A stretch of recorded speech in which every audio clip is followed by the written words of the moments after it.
بسم اللہ الرحمن الرحیم۔ شروع اللہ کے نام سے جو بڑا مہربان نہایت رحم کرنے والا ہے۔ السلام علیکم ورحمۃ اللہ وبرکاتہ۔ حضرت عبداللہ بن مسعود رضی اللہ تعالیٰ عنہ نے فرمایا، لوگوں، جس شخص کو کسی چیز کا علم ہو تو وہ اس کے متعلق بات کرے، اور جسے علم نہ ہو تو وہ کہے اللہ عالم، اللہ بہتر جانتا ہے، کیونکہ جس چیز کا تجھے علم نہ ہو اس کے متعلق تمہارا یہ کہنا اللہ بہتر جانتا ہے، یہ بھی علم کی بات ہے۔ اللہ تعالیٰ نے اپنے نبی سے فرمایا، کہہ دیجئے میں اس پر تم سے کوئی اجر نہیں مانگتا اور میں تکلف کرنے والوں میں سے بھی نہیں ہوں۔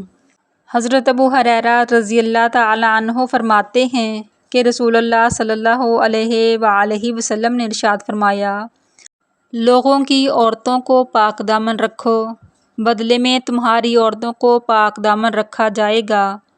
اپنے ماں باپ کے ساتھ حسن سلوک کرو، تمہاری اولادیں تمہارے ساتھ حسن سلوک کریں گی۔ جس شخص کے پاس اس کا بھائی لاچار ہو کر آئے، اس کو چاہیے کہ اپنے بھائی کی بات کو مانے، خواہ حق پر ہو یا ناحق ہو۔ اگر وہ ایسا نہیں کرے گا تو میرے حوض کوثر پر مجھ سے نہیں مل سکے گا۔ رسول اللہ صلی اللہ علیہ وآلہ وسلم نے فرمایا، قیامت آنے سے پہلے مال و دولت کی اس قدر کثرت ہو جائے گی اور لوگ اس قدر مالدار ہو جائیں گے کہ اس وقت صاحب مال کو اس کی فکر ہوگی کہ اس کی زکوٰۃ کون قبول کرے گا، اور اگر وہ کسی کو دینا بھی چاہے گا تو اس کو یہ جواب ملے گا کہ مجھے اس کی حاجت نہیں۔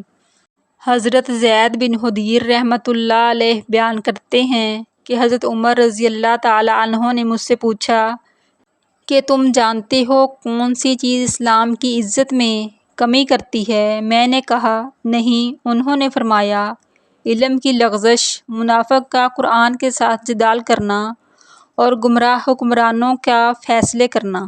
اس ویڈیو کو زیادہ سے زیادہ شیئر کریں تاکہ صدقہ جاریہ کا ثواب آپ کو بھی ملتا رہے۔ پیارے نبی حضرت محمد مصطفیٰ صلی اللہ علیہ وآلہ وسلم کی سنت پر عمل کریں۔ مزید اسلامی ویڈیو دیکھنے کے لیے ہماری ویڈیو کو لائک، شیئر اور ہمارے چینل کو سبسکرائب کریں۔ جزاک اللہ۔